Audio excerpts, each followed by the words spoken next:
Hello. These are the instructions for Florida Family Law rules in filling out the Family Law Financial Affidavit long form. This form should be used when you are involved in a family law case which requires a financial affidavit and your individual gross income is $50,000 or more a year. Now, gross income is the income you contain before any deductions or taxes. If you gain more than $50,000 or more a year and you do not need to sign this form, it is because you are filing a simplified dissolution of marriage and both parties have waived the filing of financial affidavits. Another reason may be that you have no minor children, no support issues, and you have filed a written settlement agreement disposing of all financial issues. Or lastly, the court lacks jurisdiction to determine any financial issues. This part of the form will show you how to calculate the income that you receive. Now, your expenses may be converted in the same manner as your income. Remember, a person who is not an attorney is called a non-lawyer. If a non-lawyer helps you fill out these forms, the person must give you a copy of a disclosure from non-lawyer. Florida Law Family Rules of Procedure Form 12.900A before he or she helps you. A non-lawyer helping you fill out these forms also must put his or her name, address, and telephone number on the bottom of the last part. This is where you begin filling out the form. You begin by putting your full legal name. Section 1 will be your income. You will say your age, your occupation, and if you are currently unemployed, who you are employed by if you are, the address, city, state, and zip code, telephone number, pay rate, and you check off if it is every week, every other week, twice a month, monthly, or you fill out if it's another type of payment. If you are expecting to become unemployed or change jobs soon, please describe the change you expect and why and how it would affect your income. As we continued, we also have the option to check if you are retired, the date of your retirement, the employer from whom you retired from, the address of the employer or your workspace, the city, state, zip code, and telephone number. You will also fill out your last year's gross income, your income now, and other parties' income, if known.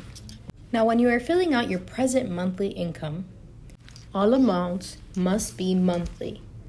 You need to see the instructions with this form to figure out money amounts for anything that is not paid monthly. Attach more paper if needed. Items included under Other should be listed separately with separate dollar amounts. This is where you sign the money that is monthly.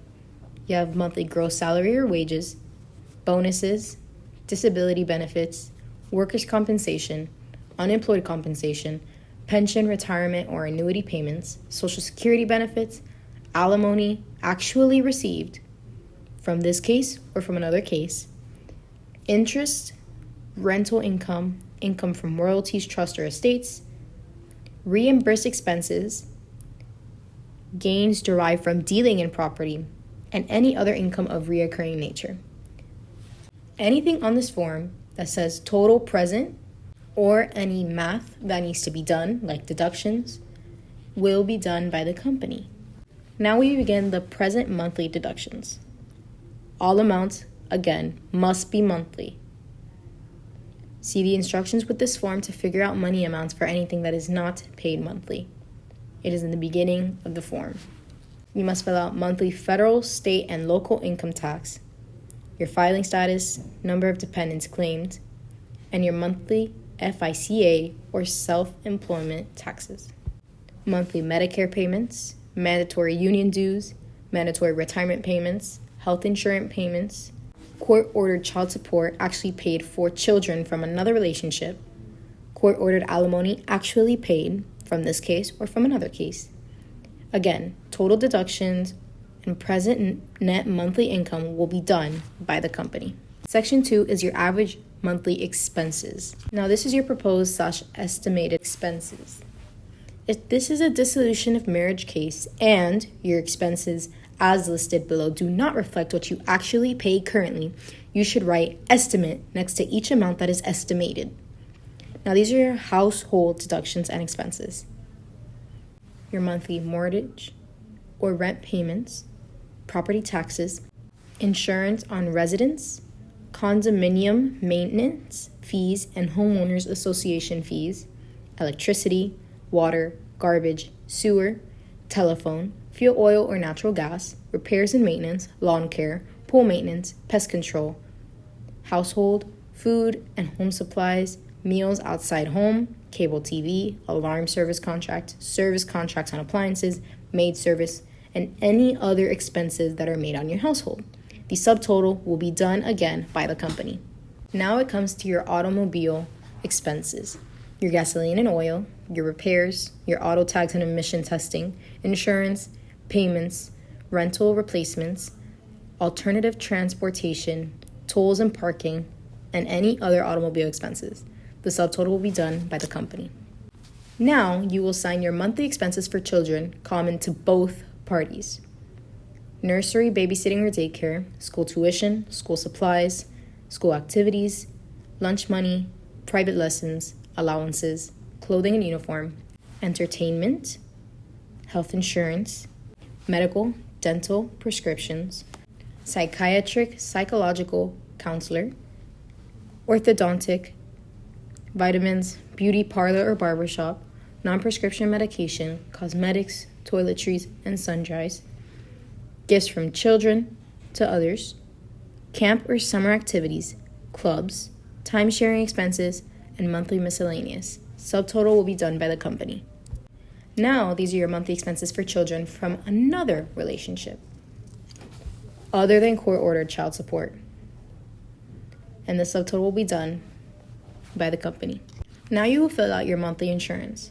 Your health insurance, if not listed on lines 23 or 45, life insurance, dental insurance, and any other insurance that you own. The subtotal will be done by the company.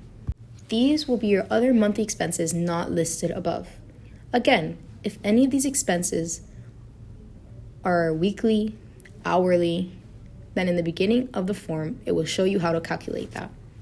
Now you will sign down on monthly dry cleaning and laundry, clothing, medical, dental prescriptions, psychiatric, psychological, or counselor, unreimbursed only, non-prescription medications, cosmetics, toiletries, and sundries, grooming, gifts, pet expenses, club dues and memberships, sport and hobbies, entertainment, periodicals, books, tapes, CDs, vacations, religious organizations, bank charges, credit card fees, education expenses, and others. Include any usual and customary expenses not otherwise mentioned in the items list above.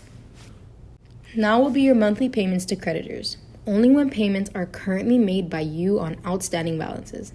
List only the last 4 digits of account numbers. Monthly payment and name of creditors. Your subtotal and total monthly expenses will be done by the company. You have to add lines 25, 35, 58, 63, 69, 90, and 104 of Section 2, which is your expenses.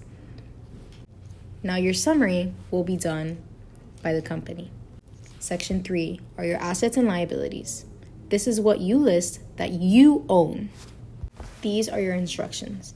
Step 1, in column A, list a description of each separate item owned by you and or your spouse if this is a petition for dissolution of marriage. Blank spaces are provided if you need to list more than one of the items. Step 2, if this is a petition for dissolution of marriage, check the line in column A next to any item that you are requesting the judge award to you. Step 3, in column B, write what you believe to be the current fair market value of all items listed. Step 4, use column C only if this is a petition of dissolution of marriage and you believe an item is non-marital, meaning it belongs to only one of you and should not be divided. You should indicate to whom you believe the item belongs to. Typically, you are only to use column C if property was owned by one spouse before the marriage. See the general information of self-represented litigants found at the beginning of these forms in section 61.0751, Florida statutes, for definitions of marital and non-marital assets and liabilities. This will be your column A. List only the last 4 digits of account numbers and check the line next to any assets which you are requesting the judge to award to you. If these objects are non-marital, you will check correct column. Now, if it is the petitioner or the respondents you check accordingly to who you are. When you get to the end and you count your total assets, you will need to wait until column B because you will add them all together. Next, we go to your liabilities and debts. This is where you list what you owe. Your instructions are: step 1, in column A, list a description of each separate debt owed by you and or your spouse if this is a petition for dissolution of marriage. Blank spaces are provided if you need to list more than one of an item. Step 2, if this is a petition for dissolution of marriage, check the line in column A next to any debts for which you believe you should be responsible. Step 3, in column B, write what you believe to be the current amount owed for all the items listed. Step 4, use column C only if this is a petition for dissolution of marriage and you believe an item is non-marital, meaning the debt belongs to only one of you and it should not be divided.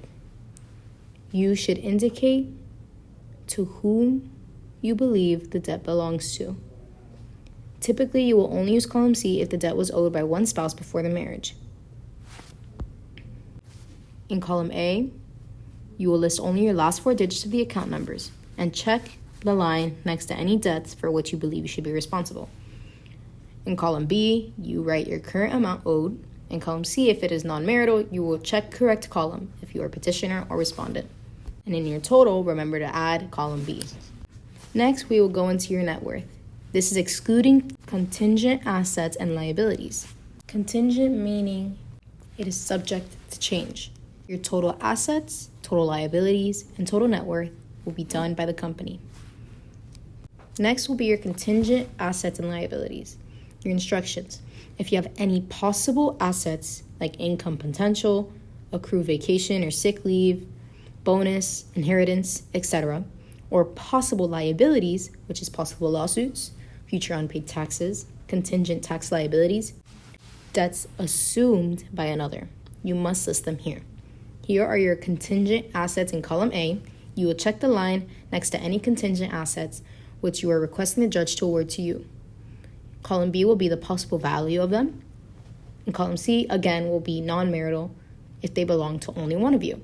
You would check the correct column of which one it belongs to, the petitioner or the respondent.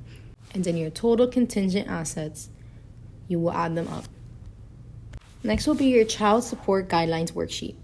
You will check if a child support guidelines worksheet is or will be filed in this case, or you will check if a child support guidelines worksheet is not being filed in this case. Next, you will check that you certify that a copy of this financial affidavit was emailed, mailed, faxed, or hand-delivered to the persons listed below on the certain date that it was filed. The other party or his or her attorney, the name, address, city, state, and zip code, the fax number, telephone number, and email address or addresses.